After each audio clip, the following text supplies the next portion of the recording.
10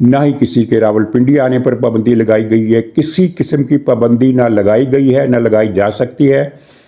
پابندی ہے تو ایک ہجوم لے کر ہلڑ بازی کرنے کے لیے جو جلوس آئے گا اس پر پابندی ہے، کسی شخصیت کے آنے پر پابندی نہیں۔ اس لیے یہ بڑک مارنے کی کیا ضرورت تھی؟ شاید وہ کل کو یہ رسید دینا چاہتا ہو کہ دیکھو میں نے کہا تھا کہ کسی کا باپ بھی مجھے نہیں روک سکتا، یہ اور میں لاہور آ گیا اور میں نے دکھا دیا کہ مجھے کسی کا باپ نہیں روک سکتا، حالانکہ اس کو روکنے کی بات کسی نے کی ہی نہیں ہے۔ لیکن ظاہر ہے اگر غنڈہ گردی کرے گا جو پی ٹی آئی والوں کی سرشت میں ہے تو پھر تو اس سے نمٹا جائے گا۔ اور سہیل گنڈا پوری سے ناراض ہونے کی ایک وجہ تو یہ ہے کہ یہ اڈیالہ جانا اس نے چھوڑ دیا ہے۔ ہر جمعرات کو اس نے کہا تھا کہ ملاقات ہو یا نہ ہو میں ہر جمعرات کو وہاں جاؤں گا، پچھلی جمعرات بھی نہیں آیا اور اس جمعرات بھی یہ اڈیالہ جانے کے بجائے باڑہ چلا گیا۔ یہ سوچا ہوگا کہ اڈیالہ جانے میں کیا رکھا ہے، باڑہ میں تو پھر بھی یہ اپنا گھر ہے، اس کا ایک گھر باڑہ میں بھی ہے اور خاصا بڑا گھر ہے، اس گھر میں اس نے ایک جلسہ بھی کیا اور اس میں کچھ 100 کے قریب لوگ تھے، یعنی بڑا گھر تھا کیونکہ سین تھا، سین میں سٹیج لگایا گیا تھا، سٹیج نے خاصی جگہ لی تھی اور سٹیج کے بعد پھر 100-150 آدمی جلسہ گاہ میں موجود تھے۔ ایک جلسہ گاہ اس نے وہاں اپنے گھر میں بنائی۔ ہو سکتا ہے پی ٹی آئی آئندہ یہ اعلان کرے کہ وہ جلوس بھی اپنے گھروں ہی میں نکالے گی، کیونکہ میدانوں کو بھرنا تو اب قصہ ماضی بن چکا، پرانی بات ہو چکا، پی ٹی آئی کے بس کی بات نہیں رہی۔ ایک تو ناراضگی کی یہ وجہ ہے، دوسری ناراضگی کی وجہ یہ ہے کہ اس نے کہا تھا اور ایک بار نہیں کہا تھا کہ اب ہم اس کی اجازت نہیں دیں گے کہ پاکستانی فوج آپریشن کرے، بلکہ اس نے تو یہ بھی حکم دیا تھا ایک صوبائی اسمبلی کے قرارداد کے ذریعے، بلکہ قانون سازی کے ذریعے، کہ پاکستانی فوج پختونخوا سے نکل جائے۔ اور پھر اس نے اپنے ورکروں سے کہا تھا میں وعدہ کرتا ہوں آپریشن نہیں ہونے دوں گا۔ یہ اس نے جلسہ ہائے عام میں کئی مرتبہ یہ بات کی کہ میں آپ سے وعدہ کرتا ہوں کہ آپریشن نہیں ہونے دوں گا۔ اور پچھلے 3 دن میں 3 آپریشن ہوئے ہیں، 13 میں ہوا ہے، 2 دوسرے مقامات پر ہوئے ہیں، 13 میں خاصا کامیاب آپریشن ہوا ہے، ایک اور جگہ پر ہوا ہے۔ تو کل کی یہ خبر ہے کہ پی ٹی آئی کے لوگ بہت ناراض ہیں سہیل آفریدی سے کہ کیوں تم خاموش تماشائی بن کر بیٹھے ہوئے ہو، کچھ نہیں کرتے۔ کرنا کیا؟ سہیل آفریدی نے ان آپریشنز پر ایک لفظ بھی اپنی زبان سے ادا نہیں کیا، تو اس بات کا بھی غصہ ہے۔ اور پھر اس بات کا بھی غصہ ہے کہ اس نے کے پی کو بلاکیٹ کرنے کا جو عمران خان کا آرڈر تھا اس میں کیڑے نکالنے شروع کر دیے اور کہا ہے کہ یہ قابل عمل نہیں ہے،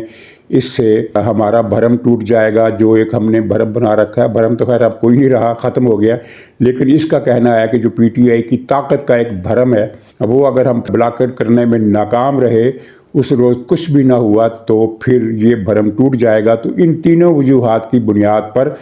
پی ٹی آئی کے لوگ اسے مشکوک نظروں سے دیکھ رہے ہیں، اور یہ قصے پی ٹی آئی کی صفوں میں عام ہے کہ علیمہ خان نے اسے بدلنے کا فیصلہ کر لیا ہے۔ یہ مجھے پتہ نہیں کہ علیمہ خان کس طرح بدلے گی، کیونکہ بظاہر وزیر اعلیٰ جیسے عہدے پر فائز کسی آدمی کو ہٹانے کے لیے عمران خان کا حکم ضروری ہے، اور عمران خان سے ابھی ملاقات کا کوئی رستہ نظر نہیں آتا، تو یہ کیسے ہٹائے گی؟ لیکن پی ٹی آئی کے اندر یہ بات سرگوشیوں میں نہیں بلکہ بآواز بلند کہی جا رہی ہے کہ سہیل آفریدی کی جگہ نیا وزیر اعلیٰ آئے گا، اور بہت سارے لوگوں نے ان کے متبادل کے نام بھی دینا شروع کر دیے ہیں، اور اطلاعات یہ بھی ہیں کہ لابینگ شروع ہو گئی ہے کہ مجھے وزیر اعلیٰ بناؤ اور مجھے وزیر اعلیٰ بناؤ۔ 2 کم سے کم امیدوار اس وقت میدان میں ہیں۔ یہ پی ٹی آئی کی مشکلات ہیں، اور اب انہوں نے ایک بہت بڑا اعلان کر دیا ہے جو ان کے لیے بڑی مشکل کا اور خفت کا باعث ہوگا۔ وہ یہ ہے کہ 8 فروری کو پورے ملک میں ہڑتال کی کال۔ اور ایک خبر مجھے آج ہی ملی ہے، وہ یہ ہے کہ 8 فروری سے پہلے کسی دن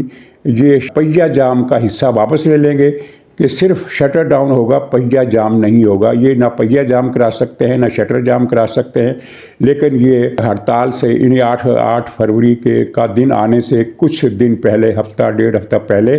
یہ اعلان باضابطہ طور پر آ جائے گا کہ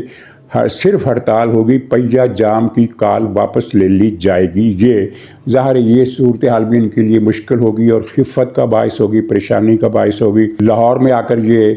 رائے عامہ کو متحرک کرے گا، اور رائے عامہ کو متحرک کرنے کے لیے ایک لمیٹڈ میدان کی اسے اجازت مل جائے گی، لیکن کوئی اگر اس نے سوچا کہ میں لاہور میں کوئی جلوس نکالوں، کوئی بڑا جلسہ کروں، تو اس کی اجازت پنجاب حکومت نہیں دے گی۔ تو یہ پی ٹی آئی کی مشکلات ہیں۔ اور دوسرا جو میں نے کہا کہ وفاق اور پنجاب بھی مشکلات میں گھر رہے ہیں۔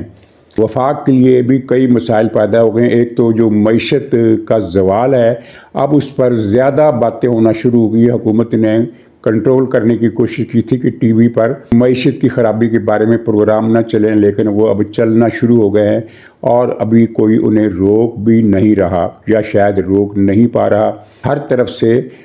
چیزیں آ رہی ہیں کہ معیشت کس قدر نقصان میں ہے۔ سروے رپورٹیں آ رہی ہیں، جائزہ رپورٹیں آ رہی ہیں، بے روزگاری میں کتنے فیصد اضافہ ہوا، غربت کی شرح میں کتنے فیصد اضافہ ہوا، غیر ملکی قرضوں کی مالیت میں کتنا اضافہ ہوا، پچھلے سال کتنی مالیت کے قرضے لیے گئے۔ یہ ساری چیزیں اب میڈیا پر آ رہی ہیں، اور میڈیا سے مراد سوشل میڈیا ہی نہیں ہے بلکہ نیشنل مین سٹریم میڈیا ہے، اخبارات ہیں اور ٹی وی چینل ہیں، ان پر یہ ساری چیزیں آ رہی ہیں۔ اگرچہ بہت زیادہ شور و غل کے ساتھ نہیں، لیکن مسلسل آ رہی ہیں۔ لیکن یہ شور جو ہے اب بڑھتا جائے گا۔ ایک تو یہ ہوا، پھر دوسرا پی ٹی آئی کا کارنامہ جو ہے وہ ظاہر ہے پورے ملک میں اس کو ناپسند کیا گیا ہے، اسے مسترد کیا گیا ہے، کوئی آواز اس کے حق میں نہیں سنائی دیتی۔ اور لوگ تو یہاں تک کہہ رہے ہیں کہ پی ٹی آئی کے دور حکومت میں وفاقی وزیر نے ایک جھوٹا اور گمراہ کن بیان دے کر پی آئی اے کو نقصان پہنچایا تھا، اس کی پروازوں پر یورپ میں پابندی لگوا دی تھی اور پی آئی اے کو بہت نقصان پہنچا تھا۔ لیکن شہباز شریف صاحب نے تو پی آئی اے کو سرے سے ہی ختم کر دیا، یعنی اس کا وجود ہی ختم کر دیا ہے۔ یہ تو پی ٹی آئی کے دور حکومت سے بھی آگے نکل گئے ہیں۔ اور آگے آنے والے وقتوں میں حکومت کو ایک اور چیلنج بھی درپیش ہوگا۔ وفاقی حکومت نے اپنے اس ارادے سے پیچھے تو ہو گئی ہے، وہ پسپائی اختیار کی ہے کہ صوبوں کے این ایف سی وارڈ میں صوبوں کو جو حصہ بنتا تھا اسے کم کیا جائے، وہ پسپا ہو گئی ہے، ٹل گئی ہے۔ لیکن وہ فیصلہ جو ہے وہ برقرار ہے کہ مناسب وقت پر ہم نے یہ کام کرنا ہے، اور جب وہ یہ کام کرے گی تو پیپلز پارٹی، یہ بات آپ لکھ لیجئے، کبھی راضی نہیں ہوگی۔ اس صورتحال سے وفاقی حکومت کیسے ٹیکل کرے گی، یہ بھی دیکھنے والی بات ہوگی۔ تیسری طرف پنجاب میں حکومت مشکلات میں گر گئی ہے اور سنجیدہ مشکلات ہیں، اور یہ بھنور جو ہے خاصا خطرناک ہے۔ اس کے 2-3 پہلو ہیں۔ ایک تو خیر تازہ واقعہ ہے نا، یہ جو پراپرٹی آرڈیننس جو ہے جس کے تحت قبضہ کرنے والے کو 40 دن کے اندر اندر ٹریبونل بنیں گے اور وہ 40 دن کے اندر اندر قبضے، ناجائز قبضے چھڑائیں گے، اور بالکل یہ صحیح بات ہے کہ یہ فیصلہ درست ہے۔ اس میں گھپلے اور بے ایمانی کا امکان بہت کم ہے، اس لیے کہ دونوں فریق کاغذات لے کر آئیں گے اور کاغذات کا ریکارڈ ریونیو بورڈ کے پاس پوری طرح کمپیوٹرائز موجود ہے، اس میں جعل سازی کا امکان نہ ہونے کے برابر ہے۔ اور ریونیو بورڈ اور ٹریبونل جب یہ فیصلہ کریں گے کہ کس کے کاغذات اصلی ہیں تو وہ فیصلہ درست ہی ہوگا۔ عدلیہ اس میں رکاوٹیں ڈال رہی ہے، اور وہ رکاوٹیں ڈالنے کا پس منظر بہت پرانا ہے کہ اس ملک میں انصاف کسی کو نہیں دینا، یہ عدلیہ کا، پاکستانی عدلیہ کا پہلے دن سے تہیہ ہے، موٹو ہے اور ان کا نعرہ ہے، اور اس پر عمل کر رہے ہیں۔ لیکن پنجاب حکومت اس فیصلے میں برحق ہونے کے باوجود مسائل میں اس طرح گر گئی ہے کہ وکلاء کی اکثریت جو آسن بھون کے ساتھ ہے، اس نے پنجاب حکومت کے اس فیصلے کو رد کر دیا ہے، اور یہ بات اب کھل کر آ گئی ہے کہ وکیل نہیں چاہتے کہ قبضے ختم ہوں، اس لیے کہ اگر قبضے ختم ہو گئے تو یہ جو قبضہ گیروں کے مقدمے لڑتے ہیں ان سے بھاری فیسیں لیتے ہیں ان کا قبضہ برقرار رکھنے کے لیے، تو وہ کیس ختم ہو جائے گا، ان کی آمدنی ختم ہو جائے گی۔ مجھے یہاں ایک بات یاد آ رہی ہے، قائد اعظم لیڈر تو بہت بڑے لیڈر تو تھے ہی، بہت بڑے وکیل بھی تھے، کامیاب ترین وکیل، اور ایسے وکیل کہ جس کو سکہ بند وکیل کہا جاتا ہے۔ وہ لندن سے واپس آئے تو انہوں نے یہ اعلان کیا، یہ فیصلہ کیا، اعلان نہیں کیا، فیصلہ کیا اپنے قریبی حلقوں میں کے ساتھ، ان کو بتا دیا کہ آج سے میں نے کسی کرمنل کا کیس نہیں لینا۔ ناظرین، یہ بات آپ کو پتہ ہے کہ وکیلوں کو اچھی طرح علم ہوتا ہے کہ وہ جس کا کیس لے رہے ہیں وہ بے گناہ ہے یا مجرم ہے۔ جو ان کا وہ سائل ہوتا ہے جس کو کلائنٹ کہتے ہیں، کلائنٹ سے گفتگو کے دوران انہیں سارا پتہ چل جاتا ہے کہ یہ بے گناہ ہے یا گناہ گار ہے، اور گناہ گار ہونے کا یقین ہونے کے باوجود وہ اس کا کیس لیتے ہیں۔ بلکہ زیادہ تر ان کی کوشش ہوتی ہے کہ گناہ گار ہی کے کیس لیے جائیں، کیونکہ وہی زیادہ فیسیں بھرنے کے قابل ہوتا ہے، اور پھر وہ اس گناہ گار کو بری کراتے ہیں، قاتل کو بری کراتے ہیں، 3 سالہ بچی سے درندگی کرنے والے کو وہ معصوم فرشتہ ثابت کر کے، اور جج ویسے ہی ان کے ساتھ ملے ہوئے ہوتے ہیں، ان کا بھی حصہ ہوتا ہے، تو 3 سال کی بچی کے قاتل کو بھی وہ باعزت بری کرا لیتے ہیں۔ تو یہ ہمارے پاکستان میں یہ شروع دن سے وکیلوں اور ججوں کا ایک گٹھ جوڑ جرم کے حق میں اور انصاف کے خلاف قائم ہے۔ تو یہ وکلاء نے ثابت کر دیا کہ وہ حق و انصاف کے لیے نہیں لڑتے، وہ دولت کے لیے لڑتے ہیں، اور دولت کے لیے قاتلوں، چوروں، ڈاکوؤں، رہزنوں، جیب کتروں، قبضہ گیروں، ہر طرح کے مافیاز کا ساتھ دیتے ہیں، ان کی پشت پناہی کرتے ہیں، ان کی مدد کرتے ہیں، انہیں عدالتوں سے نہ صرف یہ ہے کہ رہائی دلواتے ہیں بلکہ قبضہ گیری میں ان کی مدد کرتے ہیں۔ تو خیر، لیکن وکلاء کی اکثریت اب پنجاب حکومت کے خلاف ہو چکی ہے، اور اس نے پنجاب حکومت سے آرڈیننس واپس لینے اور جسٹس نیلم صاحبہ جو ہیں لاہور ہائی کورٹ کی چیف جسٹس، ان کے بارے میں جو ریمارکس کہے تھے وہ واپس لینے اور ان پر معافی مانگنے کا مطالبہ کیا ہے۔ تو یہ وکلاء بہت بڑی تو نہ صحیح لیکن کچھ نہ کچھ مشکلات ضرور پیدا کریں گے۔ اور دوسری مشکل یہ جو ان کی ایک کلر فورس ہے CCD، جو پیسے پکڑ کر لوگوں کو مارتی ہے، اس کا ایک کارنامہ ایسا سامنے آیا ہے، اور ہمیشہ یہ ہوتا ہے کہ بہت سارے ظلم دب جاتے ہیں لیکن ایک ظلم ابھر کر سامنے آتا ہے، اور وہی مسئلہ بن جاتا ہے۔ بھٹو صاحب نے کوئی 100 کے قریب سیاسی مخالفوں کو قتل کرایا ہوگا، لیکن ایک ایسا قتل ان کی پھانسی کا موجب بنا، جائز نہ یا ناجائز، جو براہ راست ان کے حکم سے قتل ہوا بھی نہیں تھا، یعنی نواب احمد رضا خان قصوری کے والد نواب محمد خان قصوری کے قتل کا جو کیس تھا وہ بھٹو صاحب کی پھانسی کا سبب بن گیا۔ ایک کیس ابھر کر آیا، ڈاکٹر نذیر کا کیس دب گیا، خواجہ رفیق کا کیس دب گیا، عبدالصمد اچکزئی کا کیس دب گیا، مولوی شمس الدین کا کیس دب گیا، اور بہت سارے راولپنڈی کے لیاقت باغ میں کوئی 20 کے قریب سیاسی قتل بھٹو صاحب نے کیے، بہت سارے دب گئے، سب کے سب دب گئے، بڑے بڑے قتل دب گئے، لیکن یہ نواب محمد احمد خان قصوری کا اور یہ جو معاملہ اب ابھر کر سامنے آیا ہے، یہ ایک قتل کا نہیں ہے، یہ 5 قتل کا ہے، اور ایک نہایت غریب گھرانہ، بہت ہی غریب گھرانہ جن کے پاس اپنا مکان تک نہیں ہے، اس کے 5 نوجوان پولیس نے قتل کر دیے، 3 سگے بھائی، اس ماں کے پاس کوئی بیٹا نہیں ہے، اور اس کا ایک داماد اور داماد کا بھائی، 5 کو قتل کیا، اور پھر ان کی جو FIR درج کرائی وہ الگ الگ مقامات پر، کہ یعنی وہ 5 آدمی دکھائے گئے کہ وہ 5 ناکوں پر مارے گئے، اور ہر ناکے کی FIR ایک ہی ہے کہ 3 ملزم آئے، انہوں نے پولیس پر چوکی پر فائرنگ کی، پولیس نے دفاع میں گولی چلائی، ایک ملزم مر گیا، 2 بھاگ گئے۔ دوسرے بھائی کی بھی یہی کہانی کہ 3 ملزم اس ناکے پر آئے، فائرنگ کی، پولیس نے جواب دیا، اور پولیس کی گولی لگنے سے ایک ملزم مر گیا، 2 بھاگ گئے، اور اس طرح 5 کو ٹھکانے لگا دیا گیا، قتل کر دیا گیا، ان کی لاشیں اسی دن دفنا دی گئیں، یعنی لواحقین کو بھی نہیں دی گئی۔ اور پھر جب وہ ان کی بوڑھی ماں نے، جس کے پاؤں میں چپل تک نہیں ہے، وہ اتنی غریب لوگ ہیں، اس نے فریاد کی، تو CCD نے اسے جواب دیا کہ اس کیس میں ہم نے کچھ نامعلوم ملزم بھی نامزد کر رکھے ہیں، تو ہو سکتا ہے کہ وہ تمہارے کچھ مزید رشتہ دار جو ہیں وہ اس نامعلوم کی لسٹ میں آ جائیں، یعنی تمہاری فیملی سے 4-5 آدمی ہم اور قتل کر دیں گے۔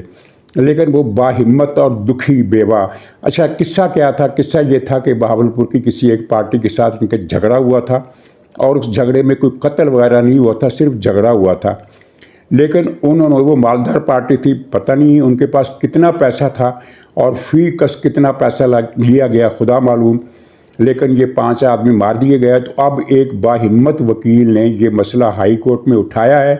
اور لگتا ہے کہ یہ مسئلہ اٹھے گا، اور یہ مسئلہ جو ہے خاصی پریشانی کا باعث بنے گا، کیونکہ CCD کے بارے میں جو قصے مشہور ہیں وہ عوام میں وہ بڑے خوفناک ہیں۔ کتنی صداقت ہے یہ تو آنے والا وقت بتائے گا، لیکن اس طرح کے قصے ہیں کہ کسی سے کہا 50 لاکھ دو ورنہ اپنے ساتھیوں کی فائرنگ سے مارے جاؤ گے، کسی سے کہا 1 کروڑ دو ورنہ اپنے ساتھیوں کی فائرنگ سے مارے جاؤ گے، جس نے دے دیے، جس نے نہ دیے وہ اگلے روز اپنے ساتھیوں کی فائرنگ سے مارا گیا۔ اور یہ جو مرزا محسن بیگ صاحب ہیں، انہوں نے اپنے ولاگ میں یہ بھی بتا دیا تھا کہ جو پنجاب کے ایک تاجر لیڈر کا قتل ہوا تھا، تیفی بٹ کا، اس کے قتل کے حساب سے، اس کے قتل کی تفصیل بیان کرتے ہوئے انہوں نے کروڑوں روپے لیے دیے جانے، کروڑوں روپے کے لین دین کی بات کی تھی۔ کتنے کروڑ یہ انہوں نے نہیں بتایا، لیکن انہوں نے کروڑوں کا لفظ استعمال کیا۔ ظاہر تاجر لیڈر تھا اور بر صغیر کی تاریخ میں وہ پہلا تاجر لیڈر تھا جسے پولیس مقابلے میں مارا گیا۔ مارنے کے بعد پھر یہ پولیس نے بیان دیا کہ وہ انڈر ورلڈ کا ڈان تھا۔ معاملہ کچھ اور تھا، اور جیسا کہ محسن بیگ نے کہا کہ 3-4 کروڑ روپے کا چکر تھا۔ تو یہ چیزیں جو ہے نا، یہ کسی کے لیے اچھا شگون نہیں۔ یہ چیزیں باہر آ رہی ہیں، باتیں ہو رہی ہیں، سرگوشیاں ہو رہی ہیں۔ اور تیسری مصیبت پنجاب حکومت کے لیے کھڑی کی ہے، وہ پیرا نام کی ایک جو آرگنائزیشن بنائی گئی ہے، اس نے بذات خود ایک مافیا کا درجہ اختیار کر لیا ہے، اور نہ کوئی ریڑھی بان ان کے ظلم سے بچا ہوا ہے، نہ کوئی دکاندار ان کے ظلم سے بچا ہوا ہے۔ پورے پنجاب میں انہوں نے غارت گری کا طوفان مچا دیا ہے۔ نتیجہ یہ ہے کہ آپ کسی تاجر سے ملیں وہ پھٹ پڑے گا، کسی ریڑھی والے سے ملیں وہ پھٹ پڑے گا، کسی مزدور سے ملیں وہ پھٹ پڑے گا۔ کسان پہلے ہی ناراض ہیں، اور پی ٹی آئی کا تو خیر اپنی جگہ معاملہ ہے ہی، ان کے علاوہ دیگر طبقات زندگی بھی غصے میں ہیں، ناراض ہیں۔ اور یہ جب چیزیں سب مل جاتی ہیں تو پھر کیا ہوگا، کیا ہو سکتا ہے، اس کی پریڈکشن کی بھی جا سکتی ہے اور اس کی پریڈکشن نہیں بھی کی جا سکتی۔ آخر میں وہ مرزا فراد اکبر کا ذکر، جس پر لندن میں ایک اور قاتلانہ حملہ ہوا ہے، پہلا قاتلانہ حملہ جو آج سے 2 سال پہلے نومبر کے مہینے میں، بلکہ یوں کہنا چاہیے کہ 25 مہینے ہو گئے، اس پر ہوا تھا۔ اس نے کہا کہ مجھ پر کسی نے تیزاب پھینک دیا ہے، اور جب پولیس نے انکوائری کی تو پتہ چلا کہ وہ تیزاب نہیں تھا، پانی تھا، اور اس پر پولیس کی طرف سے اسے ڈانٹ وانٹ بھی پلائی گئی۔ اب اس پر حملہ ہوا ہے کہ کوئی آدمی اس کے گھر میں گھسا ہے، اس کی ناک توڑ دی، اس کا جبڑا توڑ دیا، اور 10 منٹ تک اسے مکے مارتا رہا۔ یہ 10 منٹ والی بات ہضم نہیں ہو رہی، لیکن بہرحال ہم یہ نہیں کہہ سکتے کہ حملہ نہیں ہوا۔ 10 منٹ والی بات جھوٹ لگتی ہے، کیونکہ اس کے گھر والے موجود تھے۔ اگر وہ اس کو 10 منٹ تک اس کو مارتا رہا ہے، گھونسے مارتا رہا ہے، تو گھر والوں نے اگر پولیس کو فون کر دیا ہوتا تو 2-4 منٹ میں وہاں لندن میں پولیس ہر سین پر پہنچ جاتی ہے۔ یعنی انہوں نے ڈپلائمنٹ پورے لندن میں اس طرح کی ہوئی ہے کہ کسی بھی جگہ سے فون آئے تو قریب ترین جگہ جہاں پر پولیس موجود ہوتی ہے وہ 3-4 منٹ سے زیادہ کا فاصلہ نہیں بنتا، اور وہ پہنچ جاتی ہے۔ تو یہ 10 منٹ تک کیسے مارتا رہا، یہ اس کی کوریج CCTV کی جو فوٹیج ہے وہ اگر آ گئی تو پتہ چلے گا کہ ملزم واقعی تھا، یا یہ بھی اس نے پہلے کی طرح ڈرامہ کیا۔ وہ تیزاب والا 100% ڈرامہ تھا، اور ڈرامہ ہونے کا امکان اس لیے ہے کہ یہ جو لندن میں وزیر داخلہ گئے تھے 2-3 افراد کی حوالگی کا مطالبہ کرنے کے لیے، اس میں اگرچہ برطانیہ کی حکومت نے مثبت جواب نہیں دیا،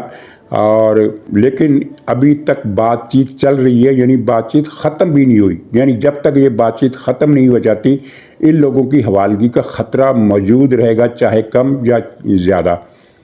تو ہو سکتا ہے کہ اس نے یہ ڈرامہ تو ہے ہی، فراڈ بھی ہے، بے ایمان بھی ہے، کرپٹ بھی ہے،